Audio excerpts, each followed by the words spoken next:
Cedarstrom, and I'm here with Joe Jackson. I work for the city of Orem, and he works for Sprinkler Supply. And we're here to talk a little bit about WeatherTrack. It's a weather-based system for our irrigation that we're going to, and how it can save us a lot of water in the future. And it's got a lot of special features. And I'll turn time over to Joe to maybe talk about some of those, give us a basic overview of how it works.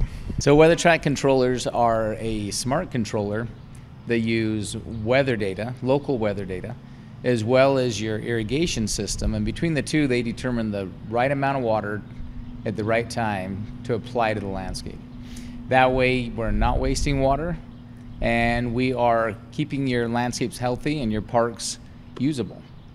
Okay, I have a question for you, Joe. It's one of the questions that we get a lot when it comes to a rain event. And what does this new system do when we have a rain event? How does it combat that?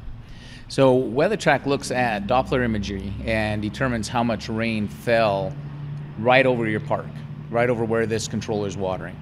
And it looks at how much water watered, and then it determines when the controller needs to water next. So if it receives enough rain that it doesn't need to water that next day, it won't water the next day. And so that way you're not going to be wasting water, and that way you're going to know that you're conserving for the citizens. Question or call in that we get frequently is concerning how much we're watering, when we water. We typically try to water later in the evening till around 9 o'clock in the morning. Sometimes it takes us a little time to get through a 30 to 50 acre park. And Joe, what would you have to say with that?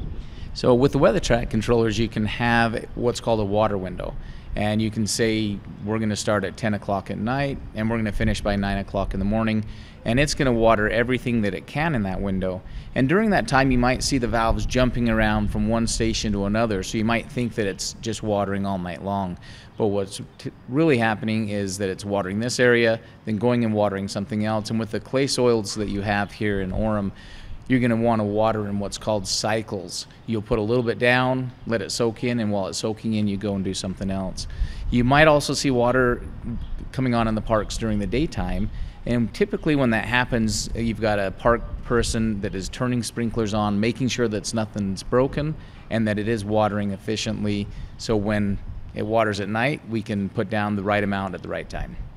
And there are thousands of sprinkler heads out there in the field that so it is I guess typical to see some water on during the day when we're doing checks or doing any repairs like that. So what makes WeatherTrack a smart controller?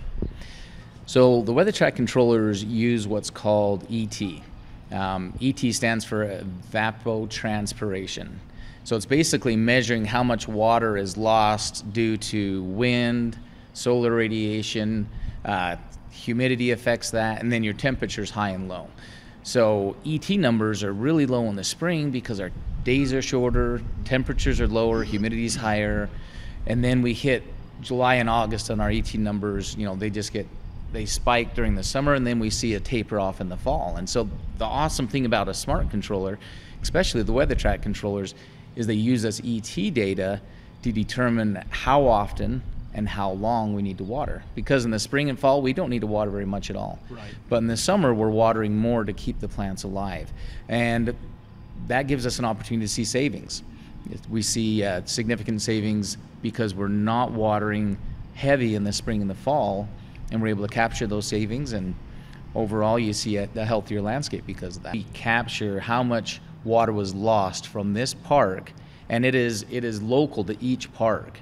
It's not just how much did it lose in Orem, it's how much did we lose at this specific park. So with that daily measurement, it makes a daily adjustment to the irrigation schedule. With that savings and some of the extra special features with that will include time savings, could you elaborate on that, Joe?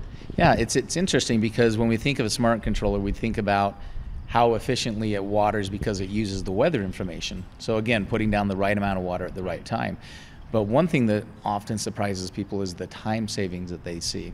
It utilizes technology as well. So the controller is accessible from a mobile app. So when you're checking sprinklers out in the park during the day, you can turn the sprinklers on right from your phone. And huge time savings. Huge time savings. You're not, you know, you might put on a little weight because you're not going to be walking as much. But don't put that on me. If you have a 55-acre park and you're walking a mile back to your clock every time, that's not very much time savings. No, it's not. It's not. But when you're using the mobile app, you're able to turn on this zone right here. It's dry. Why is it dry? You know, you found a sprinkler head that wasn't rotating. And so you're able to be more efficient with your time that way. And the mobile app also gives you alerts if someone cuts your wires, or if you have one of the solenoids on a valve go bad. Typically, you don't find these until you have a dead zone in the park. Exactly. I mean, it's the alerts are wonderful because we can be a lot more proactive on our problem spots.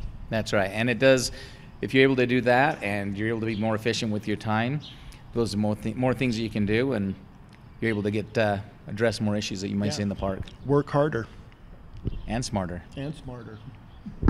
Another question for you. If I'm a homeowner here in the city of Orem, or really anywhere, and I'm interested in a weather-based controller, what would I do? Just come into your store?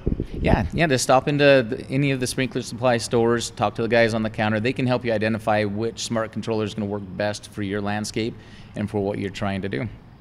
The technical support's unreal. We really appreciate you, Joe. Thank you for talking with me today. Again, that's Joe Jackson. I'm Cyle Cedarstrom with Orem City Parks, and we'd like to thank you for your time.